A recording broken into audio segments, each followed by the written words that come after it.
All right, happy Wednesday night, everybody. Welcome on in to the highly mobile Raiderland World Headquarters. We're in Red River, New Mexico. One last night here in Red River. It's been a great trip.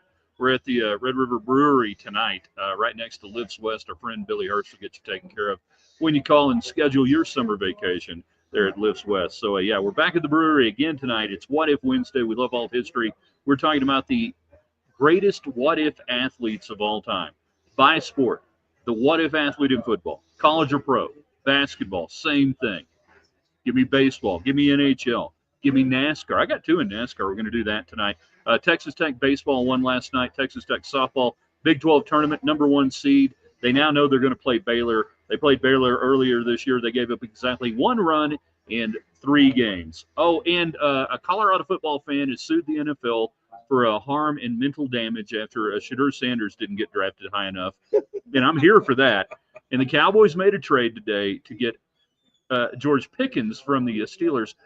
I was kind of fired up. I thought they got George Pickett, former Confederate general, but that's not the case. It's instead Pickens. So I want to get your comments tonight on the United Supermarkets chat line. There's one supermarket that takes care of Texas Tech. There's another one in town that sends all their money down south, puts their name on scoreboards in Austin. Let's make it happen with you tonight. In 3, in 2.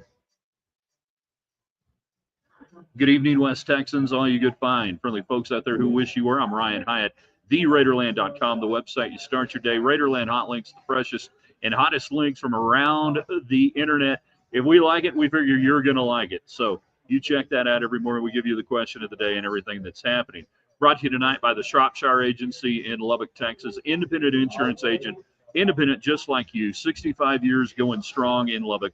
Call Jeff, tell him we sent you. Find out what they can do for your insurance. They got a great Facebook page, too. Look at that. And then McAlpin Chiropractic, the official chiropractor of Raiderland. So Kevin McAlpin, his slogan is not, if your back's out of whack, don't call it quack, call Kevin Mack. We believe it should be, but apparently there are laws. I don't know why, but there are laws. So tell Kevin McAlpin we said, hey. Hey, again, we're here at Red River Brewing Company. You can see the brewery. You can see the logo up there. We're right next to Ellipse West. We also have local luminary Fritz Davis hanging out just out of camera shot. You can see his hat. He's not allowed to come on screen. We cannot afford his appearance fee. I'm in witness protection, maybe. If you've been on the Nashville Network, we can't afford you, but glad to have Fritz out here tonight. Glad to be here. It's good to see you. It's good to be seen. So you guys know the drill. It's What If Wednesday. Give us the ultimate greatest what if athletes of all time. So we talk about what if, and we say, well, what if so and so didn't get hurt? What if so and so, nothing happened? Give me those greatest what if athletes tonight. Tech baseball won 13-6 over New Mexico State last night. There's good things going on right now in Tech baseball, even though they have no chance in hell of making the NCAA tournament right now unless they win the Big 12 tournament. But we like some things, and Peyton Schultz continues to impress at the plate, and the bullpen was okay last night. And then the other question we have for you tonight. So the Indiana football coach, Antonelli Signetti, something I don't know.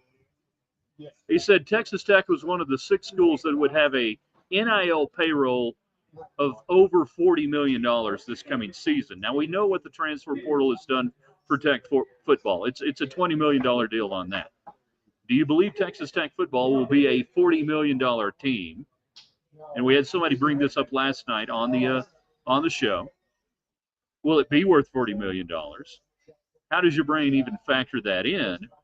Now, Texas Tech announced today sellout of season tickets, over 33,000 season tickets sold. I believe that's the 4th highest total in school history.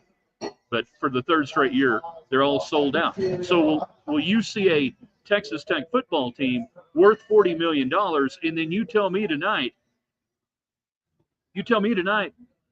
what's $40 million's got to get you? Is that 9 wins, 10 wins, playing in the Big 12 title game? For $40 million, do you have to win, I don't know, get into the playoffs? You tell me. Jacob is on Twitter X. You can follow us on Twitter X at Ryan Hyatt Media. Greetings to you, Jacob. You can also get in on our Facebook page, Ryan Hyatt's Raiderland. Everything is free, all of our platforms. Our YouTube channel. We love you guys on the YouTube channel. Y'all are the best. For Ryan Hyatt's Raiderland. Subscribe, like, and everything else. All right, so get your comments in.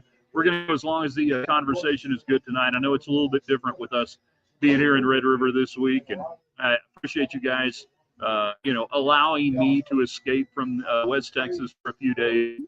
I was not counting on snow, sleet, rain. I was not counting on there being more snow on the face of the Red River ski area leaving than when I got here.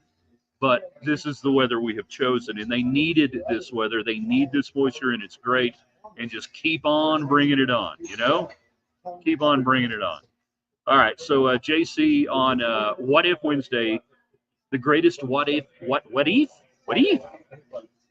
athletes all time. What if John Havlicek had a three-point line, Marino had a team? Marino had a team. He just didn't have a run game, and he didn't have enough defense at the time. He runs into Jim Kelly, and they play some great games in the early 90s, obviously. He gets to the Super Bowl in his second year, but runs into the 49ers. But back to Havlicek. All right, so Hondo on the three-point line. I don't think that would have made that much difference, but here's where I think it would have made a difference with Hondo and a lot of NBA players in the 1970s. The three-point line spread out the floor. You couldn't just crash everybody in and play defense, and it was hard to get to the rim. So Havlicek, number 17 for the Celtics in the mid-70s, I think he benefits from a spread-out floor. He attacks the rim more. I think he's got another 2 to 4 points a game on that one. Hey, what if the moon were made of cheese? Would you eat it? I know I would. God rest Harry Carey's soul. By the way, have y'all seen that they're doing AI now? So NBC just got the NBA rights back, and their voiceover guy who did a lot of the promos passed away a few years ago. And his voice was kind of iconic and a big part of NBC, the NBA on NBC in the 90s and all that time. They're using AI to replicate his voice, recreate it, much like we saw in the movie Maverick or Top Gun Maverick, with Iceman. I'm your Huckleberry. How do you feel about that? Because they could absolutely just come back and take all the sampling of Harry Carey and have him call a Cubs game today. I'm wary of that. Do I get a vote on this? You get a vote on this. Fritz Davis, everybody. If they make Harry Carey again, go with it. Yeah, I would do another game with Harry Carey. Not just in the seventh.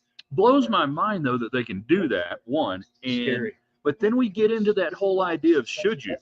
Just because we can, should we do that? Is that disrespectful to the man who has passed? I don't know. You tell me. Michael Dalby is the one who wants the moon made of cheese. No, I'm just kidding. Let's see. JC, sorry, Indiana coach, we can't cost net land 4 stars within a 100-mile radius. It's fact. They don't grow. But watch out now. Be careful. Be careful there. But you've got to cast a wide net if you're Texas Tech for sure, if you're gunning for high-quality 4- and 5-star recruits, which really I don't even know what a 5-star recruit is anymore. Get in on the United Supermarkets chat line tonight. We're talking greatest what if. The what if players that if something hadn't happened to them in each sport, who would you have there on your list? From injury to just the vagaries of time and whatever it may be. Football. The what if football players. We automatically default to Bo Jackson. Now, here's a guy going Frank Caliendo doing John Madden. Here's a guy who played 10 years and was the greatest guy at his position for 10 straight years and had fuel in the tank, and he completely walked away to go to Hollywood. Jim Brown, Cleveland Browns. What if Jim Brown had decided to play another 5 years? He could. He easily could have played another 5 years. What would those numbers have looked like? But, again, Bo Jackson with the hip injury with the Raiders is one we look at a lot in football. But there are others, no doubt, that you could say, what if athletes? On the baseball front, Bo Jackson again with the Kansas City Royals and the White Sox. But, what if Sandy Koufax doesn't get injured early on after his 5 no-hitters and retires, and it becomes the youngest to ever be inducted into the Major League Baseball, or the Professional Baseball Hall of Fame, not MLB, but Professional Baseball Hall of Fame. Nolan Ryan could still be chasing to this day what you saw Koufax put up. Here's a name that nobody will get, but I just like saying it. Tony Conigliaro. Thank you very much. We'll be here all week, everybody. Tony Conigliaro. I would love to give you some what ifs in hockey. I can't because I don't know enough about the sport. But I can give you two names for NASCAR on the greatest what ifs of all time. And no, it's not Dale Earnhardt Sr., who obviously had a great, full, robust career, probably races for another 4 or 5 years, turns over DEI, and, you guys get the drill. One would be Tim Richmond. In 1989, he passes away from AIDS, HIV, at a time when that was scandalous, particularly for a heterosexual party guy. Tim Richmond had gone from open wheel in the early 80s to racing for a guy named Raymond Beadle out of Lubbock, Texas, who ran the Blue Max and also had a lot of great NASCAR drivers in his stable. If you don't know the Raymond Beadle story, you don't know your Lubbock racing history. But he transitions into NASCAR, wins Pocono, has some great runs, gets sick in the late 80s, and he dies. So here's beyond the Lubbock connection. If you've ever seen the movie Days of Thunder, the Tom Cruise character is moderately based on Tim Richmond's character. Fun-loving party guy comes in from open wheel, doesn't really know what he's doing, but has great success. Richmond raced for Rick Hendrick during that time frame, and Harry Hyde, who the Duvall character is based off of. So if you know your NASCAR history, you know that one. Tim Richmond was growing into, in the late 80s, what was going to be, Mr. Excitement, Hollywood was his nickname. He was everything that the sport needed going into the 90s to transition it, and he dies. Now, Davey Allison obviously would be another one that we would look at in 1993, I believe. Killed in the helicopter crash there at Talladega. What does Allison do? The second generation of the Alabama gang. What would he have done? Larry McReynolds, crew chief, would tell you he would have done a lot of things. So that's kind of how the what-if game goes. The biggest what-if athletes per sport. You can go college or pro. You could give me Texas Tech athletes tonight if you want to. What about Texas Tech athletes? Hi there, Timmy Smith. JC. What if Mickey Mantle had hated alcohol or shoeless wasn't black socked? Two good questions there. So Shoeless Joe would have played out of the dead ball era into the live ball era of the 1920s in Major League Baseball with Babe Ruth, with Lou Gehrig, with that era, post-Ty Cobb era, and he would have been a beast. He was hot stuff in his time. Yeah, he would have been a beast. He would have been great. Instead, he ends up running a liquor store in his 40s and 50s and dies young. And there are still people who will swear to you to this day, he did not. He took the money, but he didn't throw the games in 1919. Now, Mantle is another thing. So Mantle comes up, and in 51, he tears up his knee. And that's where the drinking really took hold. And he was convinced he was going to die young, just like his father did. He was in the same hospital with his father in 1951, recovering from knee surgery while his father was dying from cancer.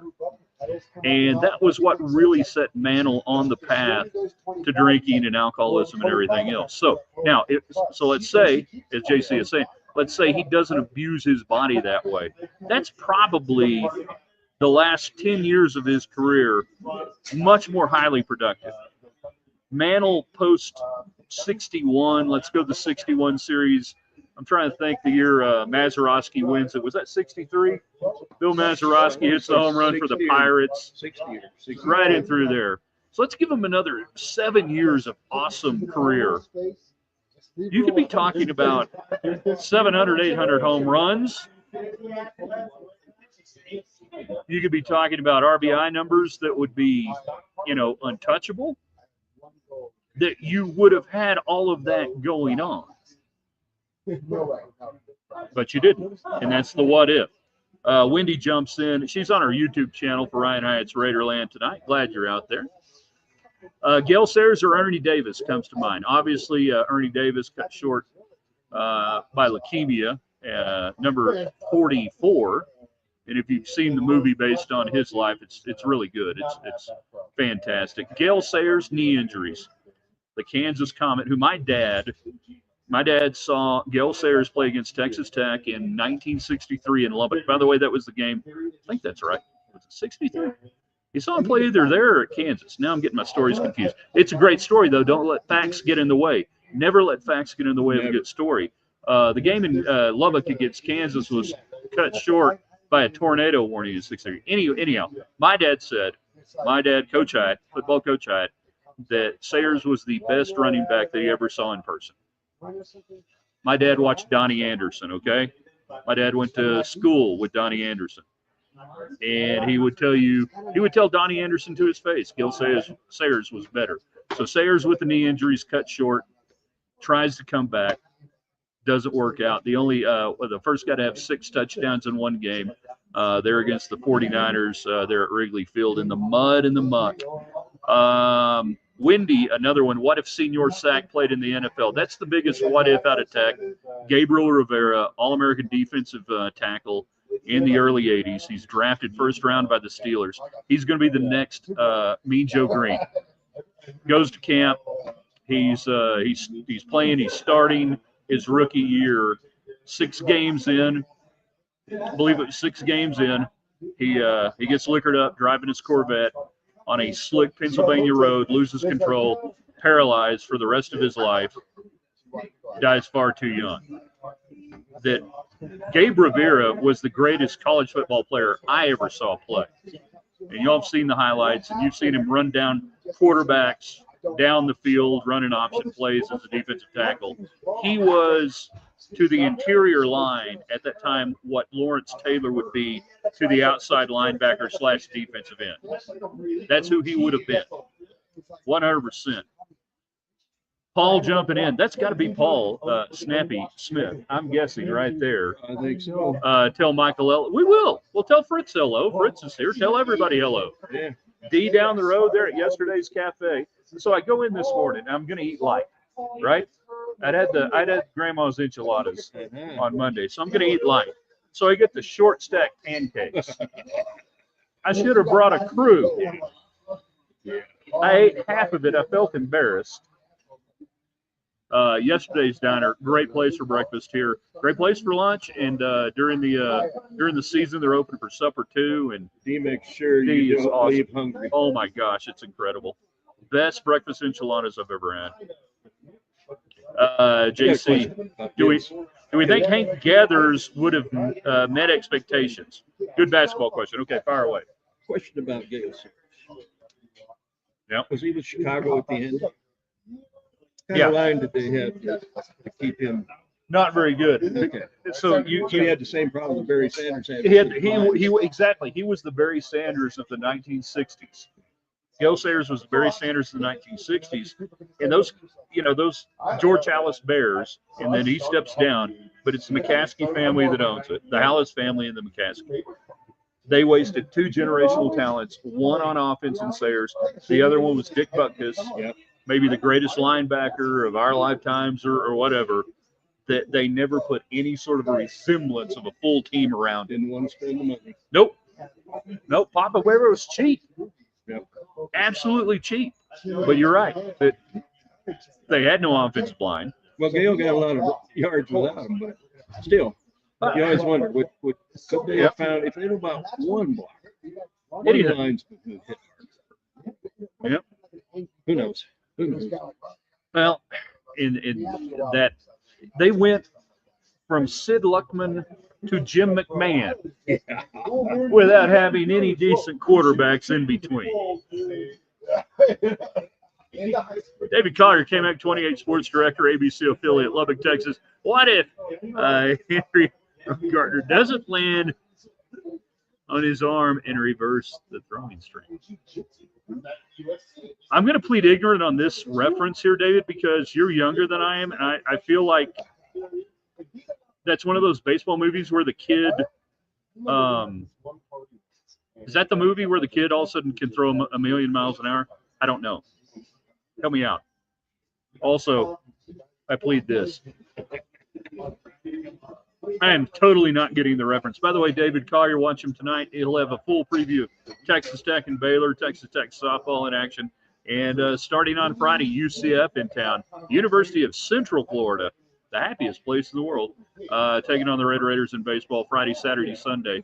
They're at Dan Law Field. It is What If Wednesday. We're going for another 5-10 minutes tonight. By the way, it's the water. Yeah. It's the water that makes this what it is. It's what it is. Yeah, 100%.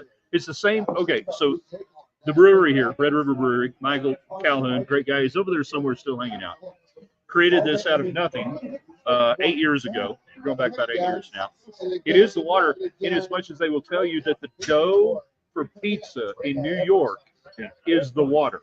Same with bagels. Same thing. Anybody from Brooklyn will tell you. They will tell you that. 100%. We can, for the Cowboy fans, all right, here's the deal. They trade a couple of picks. It doesn't matter. They get George Pickens from the Steelers. Yay. You didn't address anything really on your skill positions during the draft. You don't give up anything. The question isn't Pickens and whether he's any good. And he's okay. I mean, you know, it's who's going to throw to him when Dak Prescott gets hurt. That's the thing that's going to happen for the Cowboys. And you know Dak Prescott's going to get hurt. So they make the trade today. The interesting thing there, that opens up a spot on the roster in Pittsburgh for Alan Lazard, who is the, I don't know what you call it, the personal wide receiver of Aaron Rodgers, whom the Steelers covet, or maybe they don't, since they have 17 quarterbacks now. And I didn't know this, they have special rooms now that they put quarterbacks in, and you have to call it the quarterback room. They got 17 quarterbacks there now. So there's a lot of speculation saying that by moving out Pickens, that you could bring in Alan Lazard, who I thought, by the way, was 39 years old. He's only like 28. But he is Aaron Rodgers' favorite receiver. That is a statement of fact and does not imply anything other than football. And many people are wondering if we're watching now, again, Aaron Rodgers to the Steelers, to which I would say I really don't care. It doesn't really matter that much to me. So all those things out there. And then the Colorado football fan who has sued the NFL over mental anguish over watching Shadur Sanders drop because he was told that Shadur Sanders was going to be the #1 quarterback and one of the top picks. I sincerely want the NFL to take this to court. You gotta love it. That these lawsuits like this, there's some lawyer sitting there that's filed it with this guy, and they're going to, whatever. No. NFL, you have billions of dollars. Please take this to court with these people. I want to see the show. Put it on the Red Zone channel. All right? We'll have Andrew Sicilione or whatever the guy is who does the Red Zone channel. He can be like the court reporter. We'll get Rusty the bailiff in there. I want to see these guys get smoked. Millions of tax-free dollars. Yes. Yeah, it's antitrust. Thank you very much. Is Aaron Rodgers married? Yes, he is.